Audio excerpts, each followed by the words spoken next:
प्रभु को महान नाम धन्यवाद हो सुंदर अवकाश देती सानिध्य मध्य आसवाई से प्रभु को से धन्यवाद दिए पुणी आपण मान समस्त को बाइबल ट्यूटोरियल रो आज अध्याय मु स्वागत जनाए। आज आम सत्य समाचार 26टी अध्याय को आसीचु 26तम अध्याय को आम आसीचु आ सत्य समाचार बाइबल रो सत्यासत्य को जानिबा पाए आमान को सहाय्य करूची।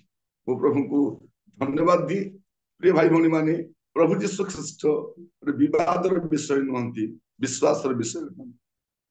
प्रभु जीशु ख्रीष्ट विवाद विषय नुहंती विश्वास विषय अटे। बाइबल रे जहा गुड़िक लेखा देछि लेखा देछि जेपरि आपण आ मु पढ़िबु आ परित्राण पाई।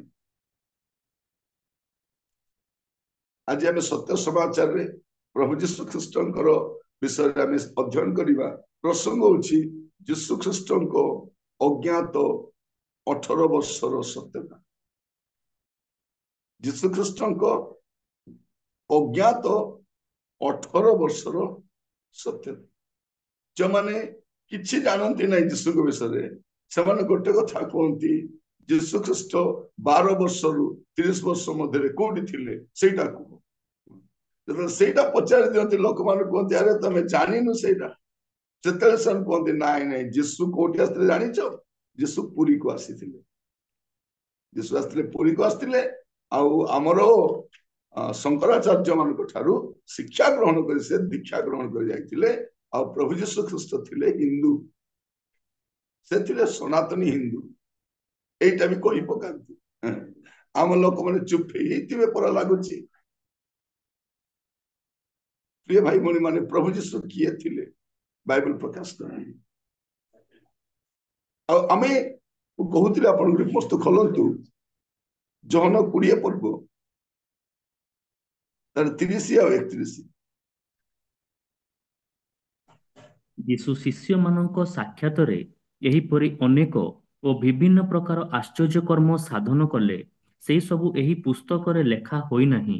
किंतु तुम्हे माने जेपरि विश्वास कर जे यीशु ईश्वरंक पुत्र ख्रीष्ट अटंती पुणी विश्वास करी जेपरि तुम्हे माने ताहांक नाम रे जीवन प्राप्त हुओ एथि निमंते समस्त लेखा जाय अछि। कोन पे लेखा इछि जेपरि आपण पढिबे जानिबे आ विश्वास करिबे आ कोन जीवन प्राप्त हेबे एथि पे लेखा इछि। विनष्ट हेबे से लेखा नहीं। आ बाइबल गुडे विषय प्रकाश करे आ गुडे विषय नीरव मध्य रही किंतु नीरवता मध्य सुधा आप सत्यता पाइबे। आज आम जीशु ख्रीष्टंकर अज्ञात 18 वर्षर सत्यता को आम अध्ययन करने जावा।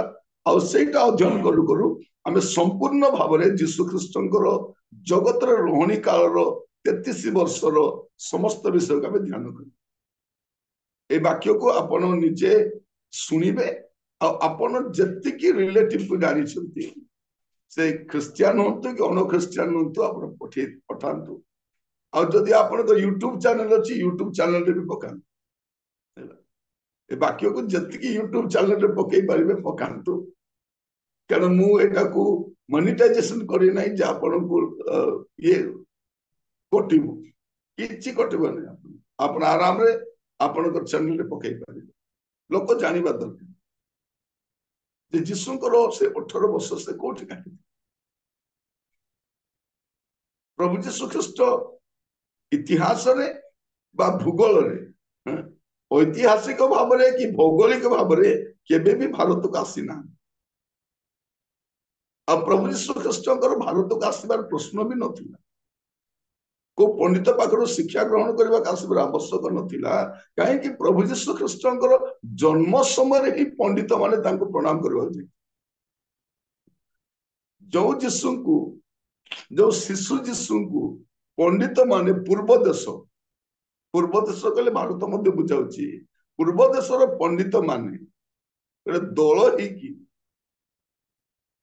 जे माने एस्ट्रोलॉजी विषय जानती से माने तारा को देखी समस्त विषय गणना कर जानती से माने प्रणाम करने तो जो शिशु जीशु को पंडित माने प्रणाम करबा जाइछंती से शिशु जीशु बड़ होला परे को पंडित पाखरे शिक्षा ग्रहण करबा का आसीबे नहीं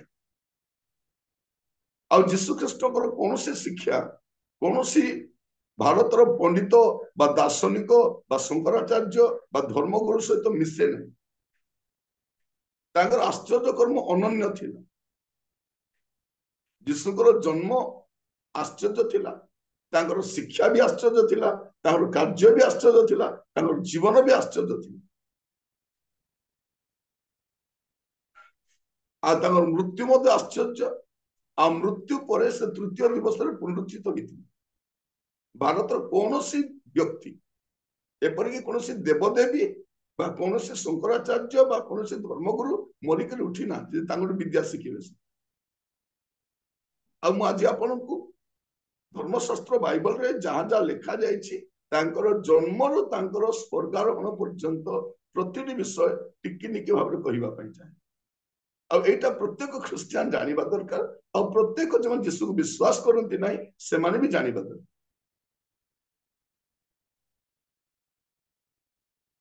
प्रथम से आम देखा जीशु ख्रीष्ट जीशु ख्रीष्ट जन्म हेबार अच्छे ताहा नुह से थिबार जन्म होइछन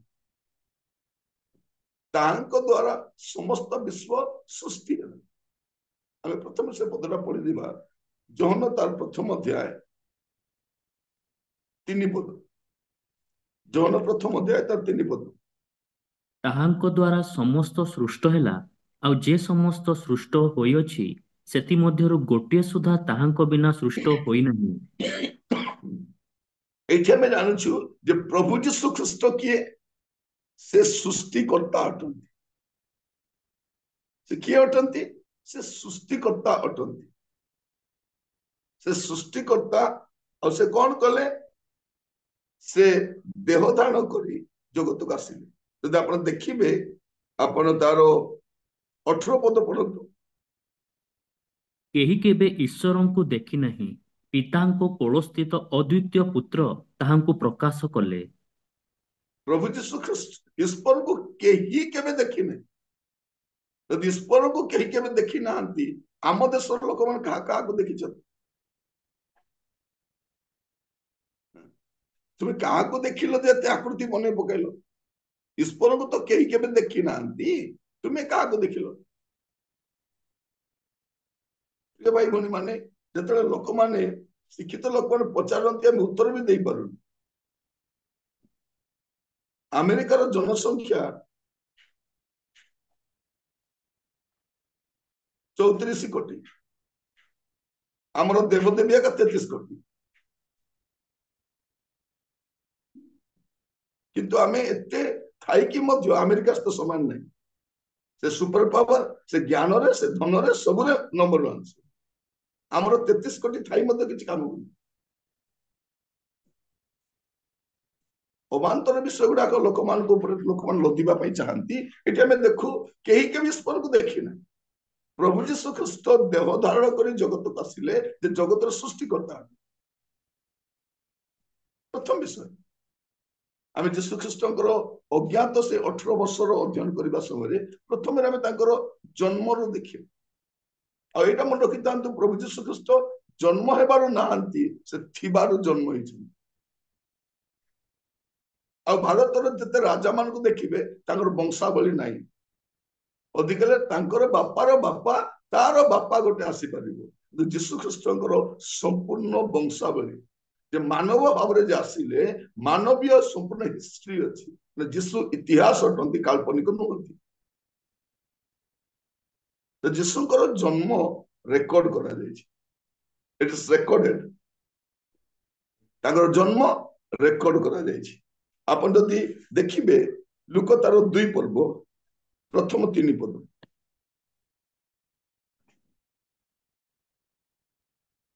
से समय रे समस्त साम्राज्यवासी नाम लेखाजिब निमंते काइसर अगस्टंक ठारू आज्ञा घोषणा करागला सूर्यार शासनकर्ता किरणीयंक समय रे प्रथम थर एही नाम लेखा होइथिला सेथि निमंते समस्ते नाम लेखेबा पई आपण आपण नगर को जाउथिले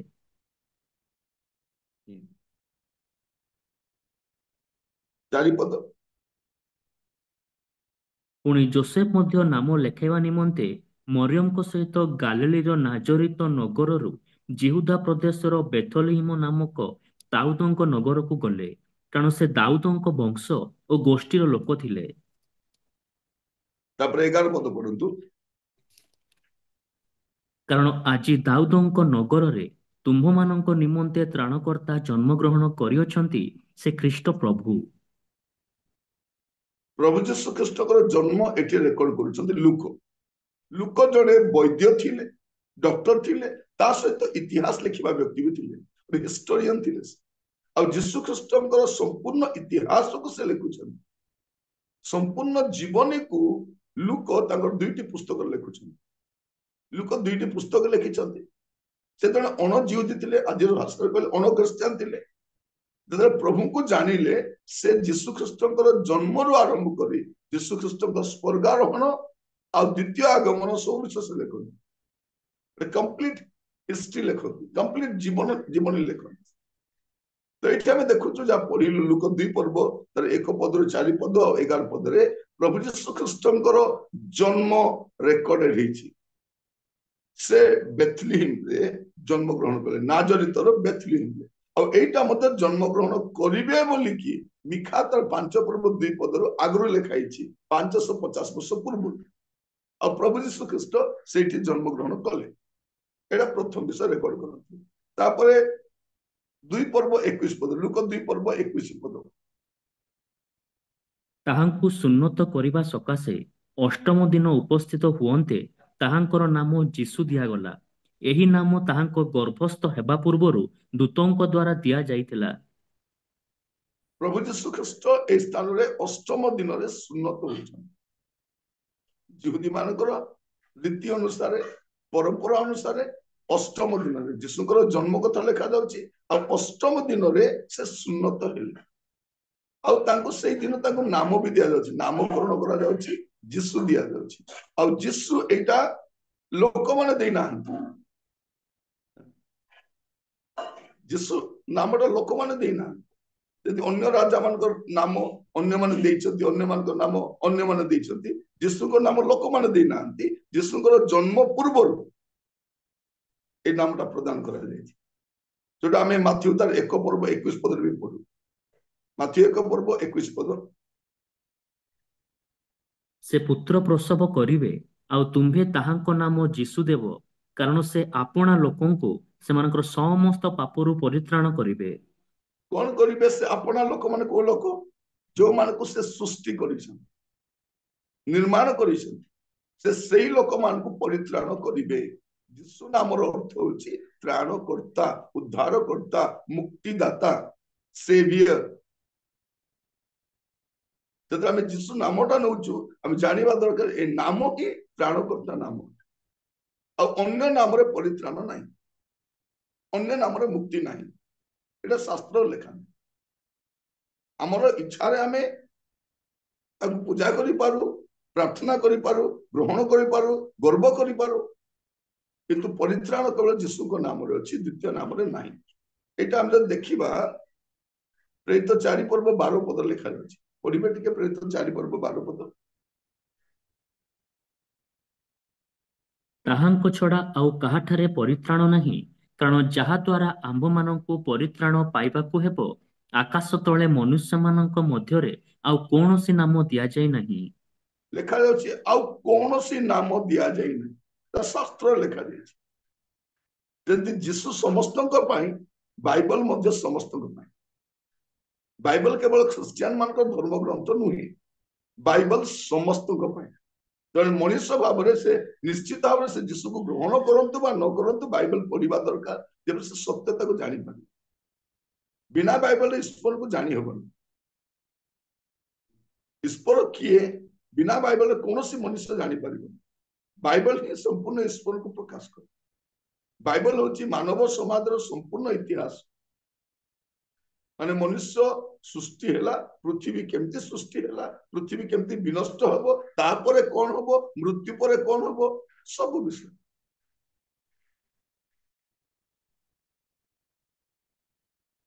ମନୁଷ୍ୟ କେମିତି ସୃଷ୍ଟି ହେଲା, ଧୂଳିରୁ ତିଆରି ହେଲା, ଆଉ ମଣିଷ ଜନ୍ମ ହେବା ପାଇଁ 84,000 ଜନିରେ ପ୍ରବେଶ କରିବାର ଆବଶ୍ୟକ ନାହିଁ। ସେ ମୃତ୍ତିକାରୁ ତିଆରି ହେଇଛି, ସେ ମୃତ୍ତିକାରେ ମିଶିବ, ତାପରେ ତାର ବିଚାର ହବ। ସେ ଅନନ୍ତ ସ୍ୱର୍ଗକୁ ଯିବ, ନହେଲେ ଅନନ୍ତ ନରକକୁ ଯିବ। ଏଠି ଆମେ ଦେଖୁ ଯୀଶୁ ଖ୍ରୀଷ୍ଟ ଅଷ୍ଟମ ଦିନରେ ସୁନ୍ନତ ହେଲେ, ଏଇଟା ମଧ୍ୟ ରେକର୍ଡେଡ। ତାପରେ ଲୁକ 2 ପର୍ବ 40-41।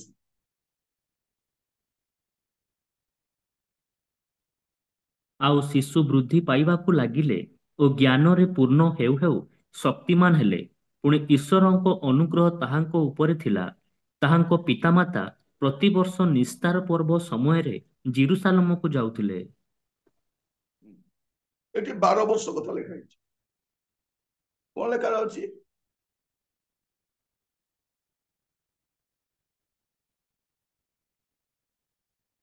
ଆପଣ 40-41-42 ବି ପଢିଲେ, ଆଉ ଥରେ ପଢନ୍ତୁ 40-41-42। ଆଉ ଶିଶୁ ବୃଦ୍ଧି ପାଇବାକୁ ଲାଗିଲେ ଓ ଜ୍ଞାନରେ ପୂର୍ଣ୍ଣ ହେଉ ହେଉ ଶକ୍ତିମାନ ହେଲେ। ପୁଣି ଈଶ୍ୱରଙ୍କ ଅନୁଗ୍ରହ ତାହାଙ୍କ ଉପରେ ଥିଲା। ତାହାଙ୍କ ପିତାମାତା ପ୍ରତିବର୍ଷ ନିସ୍ତାର ପର୍ବ ସମୟରେ ଜେରୁସାଲମକୁ ଯାଉଥିଲେ।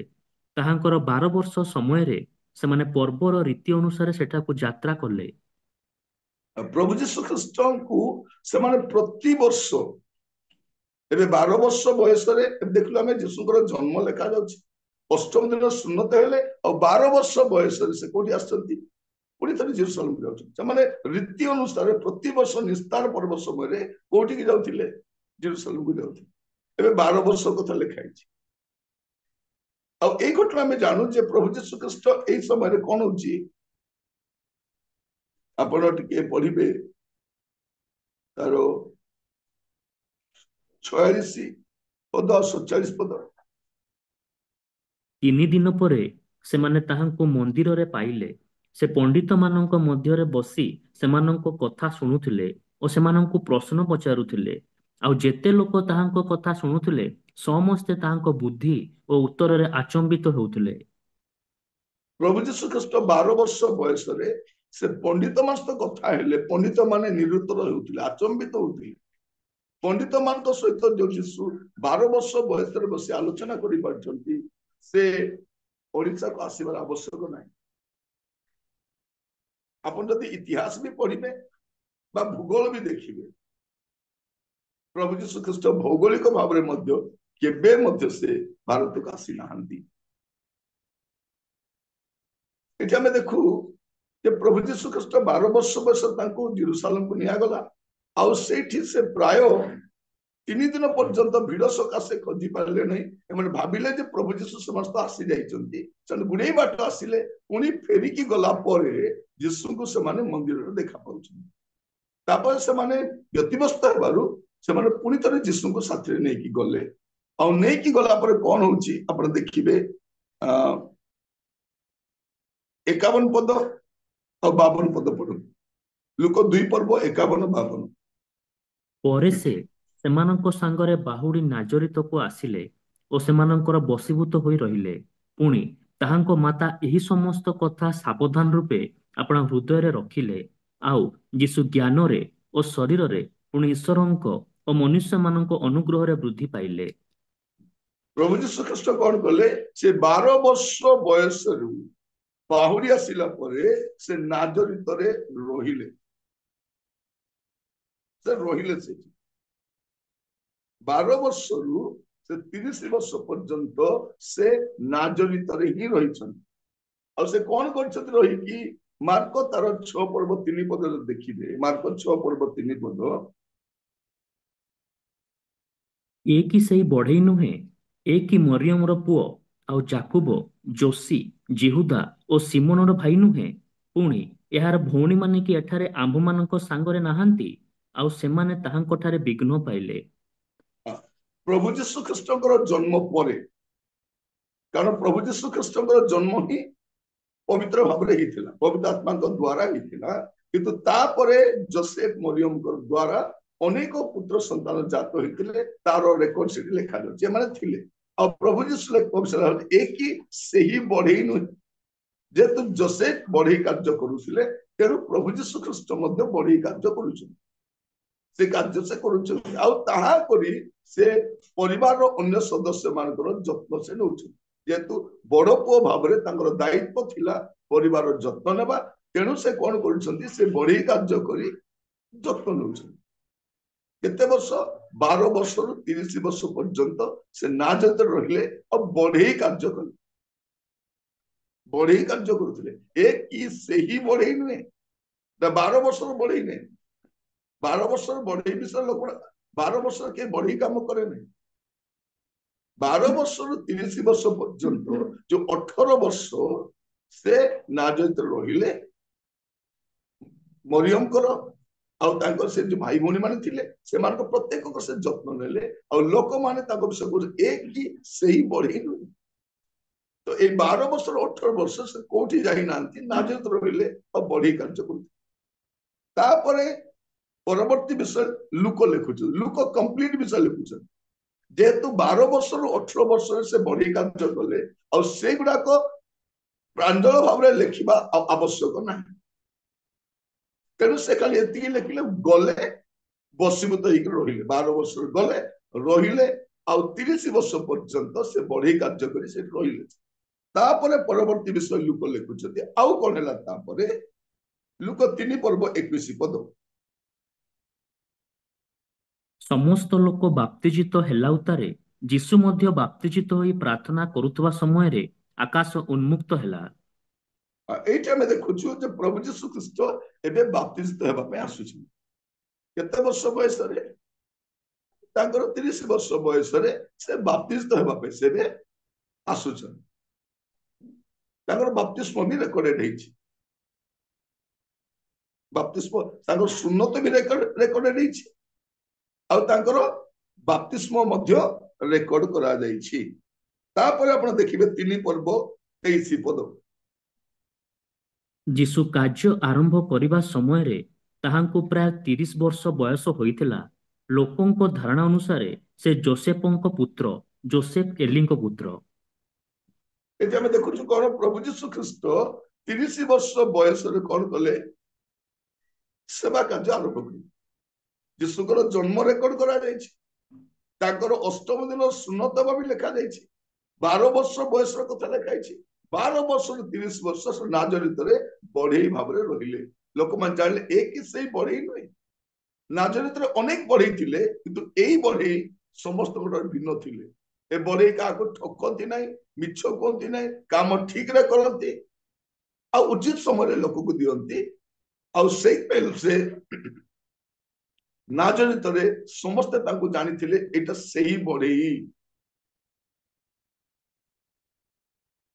से बढ़ी से कोठी जाई नांती बढ़ी भाव रहिले तापरे 30 वर्ष बयस रे से कोन करचंती ता पूर्वरु से बाप्तिस्म हेले और 30 वर्ष बयस रे सेवा कार्य आरंभ कले तापरे 4 पर्व 1 पद जीसु पवित्र आत्मा रे पूर्ण होई जर्दन रु बाहुडिले एवं 40 दिन पर्यंत आत्मांको द्वारा प्रांतर रे चालित होई शैतान कर्तृत्व परीक्षित हेउथिले तो एबे 40 दिन रो प्रभु यीशु ख्रीष्टकर उपवास मध्य से रेकर्ड करुछन प्रभु यीशु ख्रीष्ट मनीष भाव रे जो जगत रे आसी रहिले त सब कथा प्रांजल भाव रे लुक लिपिबद्ध करुछन ओ पुणी कहि रखे एटा आपनकर क्रिश्चियन बंधु मान को अन क्रिश्चियन बंधु मान को भी दियंतु सर यीशु को विषय जानंतु आ पुणी कहिबा पई चाहे यदि आपन मान को YouTube चैनल अछि पकांतु समस्त जेपरि जानिबे एटा मोनेटाइजेशन करी नै पुणी कहिबा पई चाहे ए चैनल टा को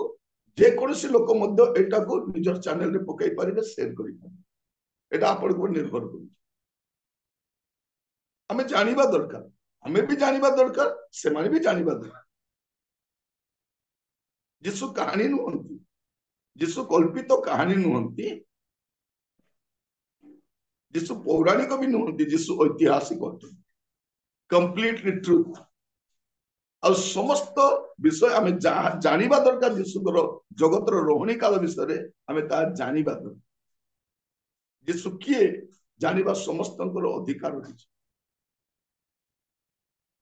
अब ये आम देखू यीशु 30 वर्ष बयस कार्य आरंभ कले कार्य आरंभ करने पूर्व 40 दिन उपवास कले तो आम देखुलु जे प्रति निस्तार पर्व जोसेफ और मरियम यीशु को निस्तार पर्व पर नहीं की जाउथिले तो से छोट थे 12 वर्ष पर्यंत नहीं गले और 12 वर्ष 18 वर्ष पर्यंत यीशु निजे जाइथिले तापर बलका 30 वर्ष होइछे आ बलका 3टी निस्तार पर्व आम जोहन पुस्तक देखिपारी आ 3 वर्ष आप देखिए जोहन तार 2 पर्व 13 पद जोहन 2 पर्व 13 पद ସେତେବେଳେ ଜିହୁଦୀ ମାନଙ୍କର ନିସ୍ତାର ପର୍ବ ସନ୍ନିକଟ ହୋଇଥିଲା ଆଉ ଯୀଶୁ ଜେରୁସାଲେମକୁ ଗଲେ। एटा प्रभु यीशु ख्रीष्ट सेवा कार्य आरंभर प्रथम निस्तार पर्व प्रथम निस्तार पर्व प्रभु यीशु ख्रीष्ट मशांकर व्यवस्था को सफल करने आसी से निस्तार पर्व पालन करने से जेरुसालेम को जाऊँ प्रथम जोटा आम लिखुच परवर्ती बयस 31 वर्ष बयस से निस्तार पर्व पालन करने जेरुसालेम को जाऊँ प्रथम लिखा 31 वर्ष तापर जोहन 6 पर्व तार 4 पद ସେତେବେଳେ ଜିହୁଦୀ ମାନଙ୍କ ନିସ୍ତାର ପର୍ବ ନିକଟବର୍ତ୍ତୀ ଥିଲା। ଏଟା ହଉଛି ଦ୍ୱିତୀୟ ନିସ୍ତାର पर्व माने यीशु ख्रीष्टଙ୍କର 32 वर्ष यीशु ख्रीष्टଙ୍କର 32 वर्ष मु आपण जन्म रू 32 वर्ष जानी आ या मध्य अज्ञात 18 वर्ष कथा भी कहली जहाँ से नाजरीत बढ़ी भाव में कार्य कर एटा में देखुची 32 वर्ष कथा तापरे जोहन 11 पर्व 55 पद ଜିହୁଦୀ ମାନଙ୍କର ନିସ୍ତାର ପର୍ବ ସନ୍ନିକଟ ଥିଲା ପୁଣି ପଲ୍ଲୀଗ୍ରାମ ଗୁଡ଼ିକରୁ ଅନେକେ ଆପଣା ଆପଣାକୁ ସୂଚୀ କରିବା ନିମନ୍ତେ ନିସ୍ତାର ପର୍ବ ପୂର୍ବେ ଜେରୁସାଲେମକୁ ଯାତ୍ରା କଲେ। 12 पर्व 1 पद ଇତିମଧ୍ୟରେ ଯୀଶୁ ନିସ୍ତାର ପର୍ବର 6 ଦିନ ପୂର୍ବରୁ ବେଥନିଆକୁ ଆସିଲେ ଯେଉଁ ଲାଜାରଙ୍କୁ ସେ ମୃତମାନଙ୍କ ମଧ୍ୟରୁ ଉଠାଇଥିଲେ ସେ ସେହି ସ୍ଥାନରେ ଥିଲେ। 13 पर्व 1 पद ନିସ୍ତାର ପର୍ବ ହେବା ପୂର୍ବରୁ ଯୀଶୁ ଏହି ଜଗତରୁ ପିତାଙ୍କ ନିକଟକୁ ଆପଣାର ପ୍ରୟାଣ କରିବାର ସମୟ ଉପସ୍ଥିତ ଜାଣି ଜଗତରେ ଥିବା ନିଜର ଯେଉଁ ଲୋକମାନଙ୍କୁ ସେ ପ୍ରେମ କରି ଆସୁଥିଲେ ସେମାନଙ୍କ ପ୍ରତି ଚୂଡ଼ାନ୍ତ ପ୍ରେମ ପ୍ରକାଶ କଲେ। प्रभु यीशु ख्रीष्ट जगतरु प्रयाण करने पूर्व जगतरु सेवा कार्य समाप्त करी जीवा पूर्व एटा तांकर शेष निस्तार पर्व थिला यार परवर्ती दिन प्रभु यीशु ख्रीष्ट कुशान्वित होइथिले एटा होछि तांकर जीवन 33तम निस्तार पर्व तो आमे लुक आउ जोहन पुस्तक रे प्रभु यीशु ख्रीष्टଙ୍କର 33 वर्षर संपूर्ण जगतर रोहणी काल इतिहास में देखी तो इतिमध्य प्रभु केतेबेले आसिले भारत को काहाटू शिखिबा गले को पंडित शिखिबा गले यीशुकर शिक्षा कहा शिक्षा सहित मिशुची यीशुकर जीवन कहाठारे मिशुची यीशु जो अलौकिक आश्चर्य कर्म करिसंती को शंकराचार्य बा को धर्मगुरु ठार शिक्षा ग्रहण करिसंती मृत मान को को शंकराचार्य जीवन देइतिले किए पानी ऊपर चलीतिले किए 5 2 माछ को 5000 अधिक लोग खाइबा को देइतिले किए झड़ को शांत करथिले किए पवन को चुप करैथिले किए 4 दिन मढ़ा को जीवन देइतिले किए मरी के उठितिले किए मृत्यु को जय कर स्वर्गारोहण करथिले जे काहाटर शिखिबे से प्रिय भाई भौणी माने प्रभु यीशु ख्रीष्ट को काहाठारु शिक्षा ग्रहण करबार आवश्यक नाही से निजे ईश्वर थिले आ ईश्वर को मनुष्य पाखरे शिखिबार आवश्यक नाही मते थरे जने पचार आज्ञा यीशु काहे स्कूल जाइना एटा भारत राजा माने गुरुकुल को जाइछंती कोनस ना कोनस लोकटा शिक्षा ग्रहण करिछन यीशु जाइना कारण यीशु को पढ़ाइबा पाई मास्टर का जन्म होइना जे कहबा मात्र पृथ्वी सृष्टि होला ए विश्व सृष्टि हिची से कहा पाखु शिखिबा जी से तो ईश्वर अटन ଏଠି ଆମେ ଦେଖୁଛୁ ତାଙ୍କର 33 ବର୍ଷର ସମ୍ପୂର୍ଣ୍ଣ ବିଷୟ। ତାପରେ ତ ଆମେ ଦେଖୁଛୁ ଲୁକ ତାର 23 ପର୍ବ ଦେଖନ୍ତୁ, ଲୁକ 23 ପର୍ବ ତାର 33 ପଦ। ଆଉ ସେମାନେ କପାଳ ନାମକ ସ୍ଥାନରେ ଉପସ୍ଥିତ ହୋଇ ସେଠାରେ ତାହାଙ୍କୁ କ୍ରୁଶରେ ଚଢ଼ାଇଲେ। ପୁଣି ଦୁଷ୍କର୍ମକାରୀମାନଙ୍କ ମଧ୍ୟରୁ ଜଣକୁ ଦକ୍ଷିଣରେ ଓ ଅନ୍ୟ ଜଣକୁ ବାମରେ କ୍ରୁଶରେ ଚଢ଼ାଇଲେ। এই ନିସ୍ତାର ପର୍ବ ପରେ ତ ସେ ରାତ୍ରରେ ଯୀଶୁଙ୍କୁ ଧରିଲେ ଆଉ ପରବର୍ତ୍ତୀ ଦିନ ଆଣି ତାଙ୍କୁ କଣ କରୁଛନ୍ତି? କ୍ରୁଶାର୍ପିତ କରୁଛନ୍ତି। ଯୀଶୁଙ୍କୁ ଆଣି କଣ କରୁଛନ୍ତି? କ୍ରୁଶାର୍ପିତ କଲେ। ତାପରେ ଆପଣ ଦେଖିବେ 46 ପଦ। ଆଉ ଯୀଶୁ ଉଚ୍ଚ ସ୍ୱରରେ ଡାକି କହିଲେ, ହେ ପିତା, ତୁମ୍ଭ ହସ୍ତରେ ମୁଁ ଆପଣାର ଆତ୍ମା ସମର୍ପଣ କରୁଅଛି। ଏହା କହି ସେ ପ୍ରାଣତ୍ୟାଗ କଲେ। କ୍ରୁଶାର୍ପିତ ହେଲେ ଆଉ ପ୍ରାଣ ତ୍ୟାଗ କଲେ, ମାନେ ମୃତ୍ୟୁ ଭୋଗ କଲେ। ଅନେକେ କଣ କୁହନ୍ତି, ନାଇଁ ପ୍ରଭୁ ଯୀଶୁ ଖ୍ରୀଷ୍ଟ ମରି ନଥିଲେ, ସେ ମୂର୍ଚ୍ଛାଇ ଯାଇଥିଲେ ଆଉ ତାଙ୍କର ଶିଷ୍ୟମାନେ ତାଙ୍କୁ ଚୋରି କରିକି ନେଇଗଲେ। ତାଙ୍କର ମୃତ୍ୟୁ ମଧ୍ୟ ରେକର୍ଡେଡ ଅଛି। ଏଇଟା ଓଡିଶା ସରକାର କି ଭାରତ ସରକାର ନୁହେଁ ଯେ ଭୁଲ ତଥ୍ୟ ଗୁଡାକ ଦେଇକି ଭୁଲ ରିପୋର୍ଟ ବନାଯିବ। ଏଇଟା ରୋମିଓ ସରକାର, ତାଙ୍କର ସମସ୍ତ ବିଷୟ ଏତେ କଠୋର ନୀତି ନିୟମ ମଧ୍ୟରେ ହୁଏ, ତାର କୌଣସି ଡକୁମେଣ୍ଟ ରଙ୍ଗ ନୁହେଁ, କୌଣସି ଡକୁମେଣ୍ଟ ରଙ୍ଗ ନୁହେଁ। ତ ଯୀଶୁ ଖ୍ରୀଷ୍ଟ କ୍ରୁଶାର୍ପିତ ହେଲେ ଆଉ ସେ ମୃତ୍ୟୁ ଭୋଗ କଲେ। ତାପରେ 24 ପର୍ବ ତାର 6 ପଦ ପଢନ୍ତୁ, ଲୁକ ସେ 24 ତାର 6। ସେ ଏଠାରେ ନାହାନ୍ତି, ମାତ୍ର ଉଠି ଅଛନ୍ତି।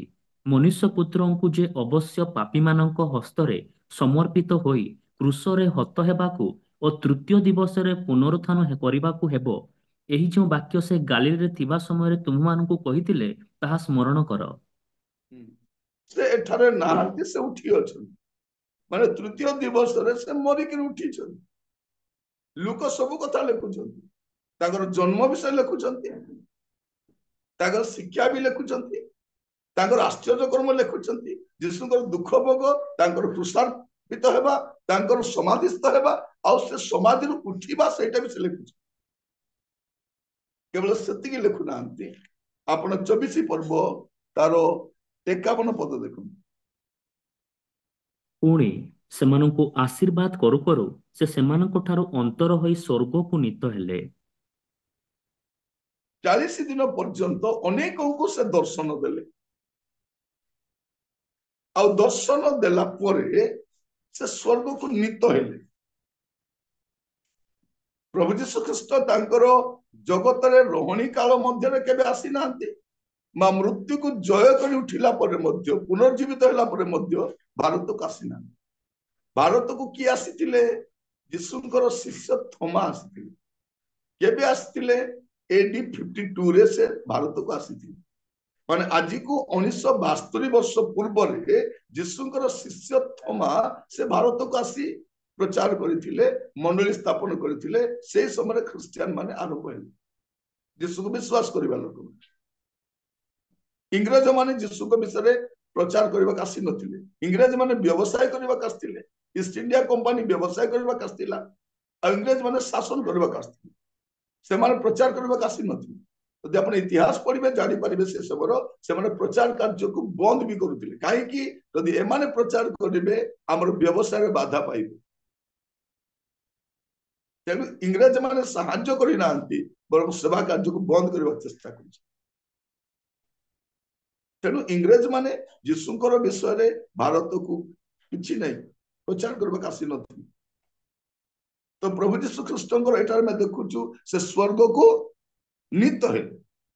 এইটা ଲେଖିଲା ପରେ ଯେତେବେଳେ ଲୁକ ତାଙ୍କର ଦ୍ୱିତୀୟ ପତ୍ର ଲେଖୁଛନ୍ତି, ପ୍ରେରିତ ପୁସ୍ତକ ଲେଖିବା ସମୟରେ, ପ୍ରେରିତ ତାର 1 ପର୍ବ 11 ପଦ। ପୁଣି ସେମାନେ କହିଲେ, ହେ ଗାଲିଲୀୟ ଲୋକେ, କାହିଁକି ତୁମ୍ଭେମାନେ ଆକାଶ ଆଡ଼କୁ ଚାହିଁ ଠିଆ ହୋଇଅଛ? ଏହି ଯେଉଁ ଯୀଶୁ ତୁମ୍ଭମାନଙ୍କ ନିକଟରୁ ସ୍ୱର୍ଗରେ ଗୃହୀତ ହେଲେ, ତାହାଙ୍କୁ ତୁମ୍ଭେମାନେ ଯେଉଁ ପ୍ରକାରେ ସ୍ୱର୍ଗକୁ ଯିବାର ଦେଖିଲ, ସେ ସେହି ପ୍ରକାରେ ଆଗମନ କରିବେ। ଏବେ ସେ କଣ କହୁଛନ୍ତି? ଯୀଶୁ ସ୍ୱର୍ଗକୁ ଗଲେ ଆଉ ଏବେ ସେ ସ୍ୱର୍ଗରୁ ସେ ପ୍ରକାର ଆଗମନ କରିବେ। ଲୁକ ଏଇଟା ବି ଲେଖୁଛନ୍ତି, ଖାଲି ଜନ୍ମ କଥା ଲେଖୁନାହାନ୍ତି। ଲୁକ ଯୀଶୁଙ୍କର ଜନ୍ମ ବିଷୟ ଲେଖୁଛନ୍ତି, ଯୀଶୁଙ୍କର ସୁନ୍ନତ ହେବା ବିଷୟ ଅଷ୍ଟମ ଦିନ ଲେଖୁଛନ୍ତି, 12 ବର୍ଷର କଥା ଲେଖୁଛନ୍ତି। ଆଉ 12 ବର୍ଷରୁ 30 ବର୍ଷ ପର୍ଯ୍ୟନ୍ତ ସେ ନାଜରିତରେ ବଢେଇ କାର୍ଯ୍ୟ କଲେ, ସେଇଟା ବି ଲେଖାଯାଉଛି। ତା ସହିତ 30 ବର୍ଷ ହେବା ପରେ ସେ ବାପ୍ତିସ୍ତ ହେଲେ ଆଉ ସେବା କାର୍ଯ୍ୟ ଆରମ୍ଭ କଲେ। ଜହନ ତାଙ୍କର 3ଟି ନିସ୍ତାର ପର୍ବ, ମାନେ ଆହୁରି 3 ବର୍ଷର ସେବା କାର୍ଯ୍ୟ ବି ଲେଖୁଛନ୍ତି। ତ 33 ବର୍ଷ ହେଲା। ତାପରେ ଯୀଶୁ କଣ ହଉଛନ୍ତି, ଶତ୍ରୁ ହସ୍ତରେ ଧରା ପଡିଲା ପରେ ଆମମାନଙ୍କର ଜଗତର ଲୋକମାନଙ୍କର ପରିତ୍ରାଣ ନିମନ୍ତେ ଆପଣାର ପ୍ରାଣ ସେ କ୍ରୁଶରେ ବଳି କରୁଛନ୍ତି। ସେ କ୍ରୁଶରେ କ୍ରୁଶାର୍ପିତ ହେଲେ, ସେ ମୃତ୍ୟୁଭୋଗ କଲେ, ସେ ସମାଧିସ୍ଥ ହେଲେ, ଆଉ ସମାଧିରୁ ସେ ତୃତୀୟ ଦିବସ ଉଠିଲେ। ଆଉ ଲୁକ ଲେଖୁଛନ୍ତି ତାଙ୍କର ସ୍ୱର୍ଗକୁ ନୀତ ହେବା କଥା ବି ଲେଖୁଛନ୍ତି। ଆଉ ଏଇଠି ଲେଖୁଛନ୍ତି ସେ ଯେପରି ସ୍ୱର୍ଗକୁ ଯାଇଛନ୍ତି, ସେଇଠାରୁ ସେ ସେଇପରି ଆଗମନ ମଧ୍ୟ କରିବେ। ସେ ଆଗମନ କରିବା କଲେ କଣ କରିବେ, ସେ ବିଚାର କରିବାକୁ ଆସିବେ, ସତ୍ୟ ଧର୍ମରେ ବିଚାର କରିବେ। ଏଇଟା ଲୁକ ତାଙ୍କର ପ୍ରେରିତ ପୁସ୍ତକରେ ଲେଖୁଛନ୍ତି। ଏବେ ଚାରିଆଡେ ଲୋକମାନଙ୍କୁ କଣ କୁହାଯାଉଛି, ମନ ପରିବର୍ତ୍ତନ କରିବା ପାଇଁ କୁହାଯାଉଛି। ମନ ପରିବର୍ତ୍ତନ କଲେ ହିଁ ଜଣେ ଲୋକ ସ୍ୱର୍ଗ ରାଜ୍ୟକୁ ଯାଇପାରିବ।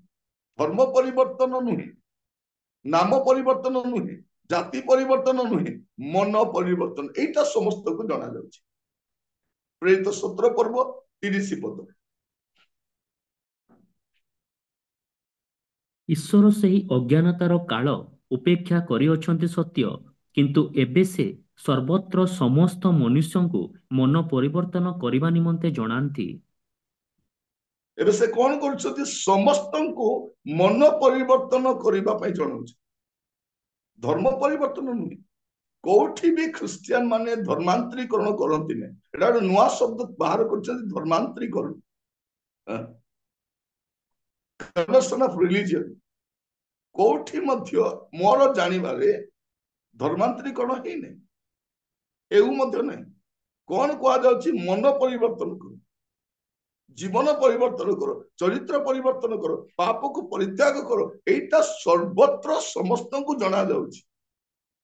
ଏଇଟାକୁ କୁହାଯାଏ ସୁସମାଚାର ପ୍ରଚାର। ସୁସମାଚାର କିଏ? ସୁସମାଚାର ଯୀଶୁ। ସେଇଟା ଲୁକ ଲେଖୁଛନ୍ତି। ଲୁକ 2 ପର୍ବ ପୁଣି ଥରେ ପଢିବା, 10 ଆଉ 11 ପଦ। ଲୁକ 2 ପର୍ବ 10 ଆଉ 11। ସେଥିରେ ଦୂତ ସେମାନଙ୍କୁ କହିଲେ, ଭୟ କର ନାହିଁ।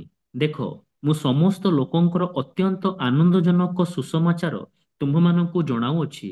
କାରଣ ଆଜି ଦାଉଦଙ୍କ ନଗରରେ ତୁମ୍ଭମାନଙ୍କ ନିମନ୍ତେ ତ୍ରାଣକର୍ତ୍ତା ଜନ୍ମଗ୍ରହଣ କରିଅଛନ୍ତି, ସେ ଖ୍ରୀଷ୍ଟ ପ୍ରଭୁ।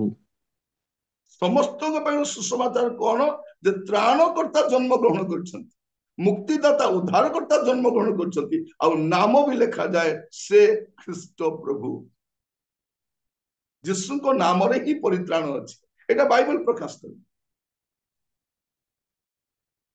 ସେ ମାନବର ମୁକ୍ତି ନିମନ୍ତେ, ମାନବର ପାପ କ୍ଷମା ନିମନ୍ତେ ସେ ଜଗତକୁ ଆସିଥିଲେ, ଆଉ ସେ ଜନ୍ମଗ୍ରହଣ କରିଥିଲେ।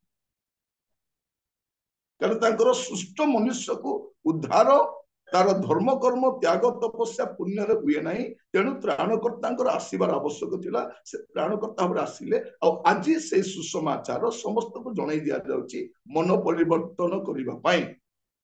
କାରଣ ପରବର୍ତ୍ତୀ ପଦ ଲେଖାଯାଉଛି, ପ୍ରେରିତ 17 ପର୍ବ 31 ପଦରେ ପଢିବେ,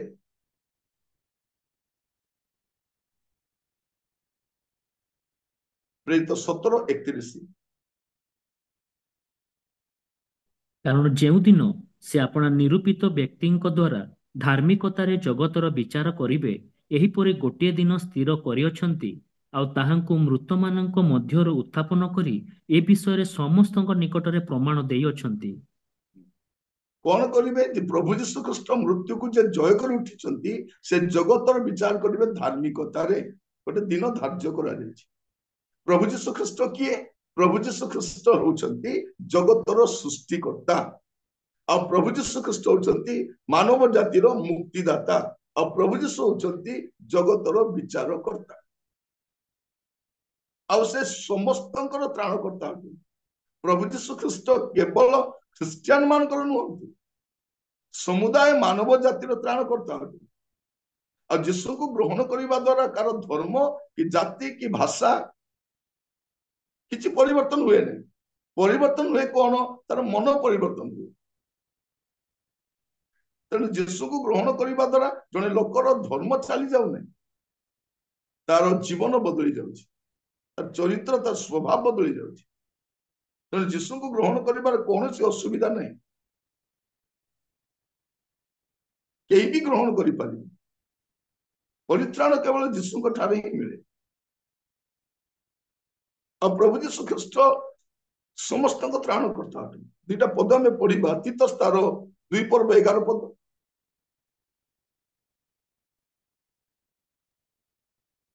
କାରଣ ସମସ୍ତ ମାନବର ପରିତ୍ରାଣ ନିମନ୍ତେ ଈଶ୍ୱରଙ୍କ ଅନୁଗ୍ରହ ପ୍ରକାଶିତ ହୋଇଅଛି। ସମସ୍ତ ମାନବର ପରିତ୍ରାଣ, କେବଳ ଖ୍ରୀଷ୍ଟିଆନ ମାନଙ୍କର, ଜିହୁଦୀ ମାନଙ୍କର ନୁହେଁ। ବେଳେ ବେଳେ ଲୋକମାନେ କଣ କହୁଛନ୍ତି, ଯୀଶୁ ବିଦେଶରୁ ଆସିଥିଲେ। ଅଜ୍ଞାନ ଲୋକମାନେ କହୁଛନ୍ତି ଆମେରିକାରୁ ଆସିଥିଲେ, କିଏ କହୁଛି ଇଂଲଣ୍ଡରୁ ଆସିଥିଲେ। ଯୀଶୁ ଇଂଲଣ୍ଡ କି ଆମେରିକାରୁ ଆସି ନଥିଲେ, ଯୀଶୁ ସ୍ୱର୍ଗରୁ ଆସିଥିଲେ। ସେ ସୃଷ୍ଟିକର୍ତ୍ତା ଅଟନ୍ତି, ଯେ ଜଗତର ସୃଷ୍ଟିକର୍ତ୍ତା, ଯେ ମନୁଷ୍ୟକୁ ସୃଷ୍ଟି କରିଛନ୍ତି, ସେ ଦେହ ଧାରଣ କରି ଜଗତକୁ ଆସିଥିଲେ। କୋଉ ଦେଶରୁ ଆସିନାହାନ୍ତି। ସେ ଏ ବିଦେଶୀ ଭଗବାନ ସେ ନୁହନ୍ତି। ଏବେ ସମସ୍ତଙ୍କୁ, ସମସ୍ତ ମାନବର ପରିତ୍ରାଣ ପାଇଁ ଈଶ୍ୱରଙ୍କ ଅନୁଗ୍ରହ ପ୍ରକାଶ କରିଛି।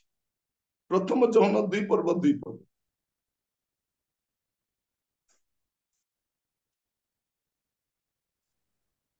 ଆଉ ସେ ଆମ୍ଭମାନଙ୍କ ପାପ ନିମନ୍ତେ, କେବଳ ଆମ୍ଭମାନଙ୍କ ପାପ ନିମନ୍ତେ ନୁହେଁ, ମାତ୍ର ସମସ୍ତ ଜଗତର ପାପ ନିମନ୍ତେ ମଧ୍ୟ ପ୍ରାୟଶ୍ଚିତ ସ୍ୱରୂପ ଅଟନ୍ତି। ସେ କଣ ଅଟନ୍ତି?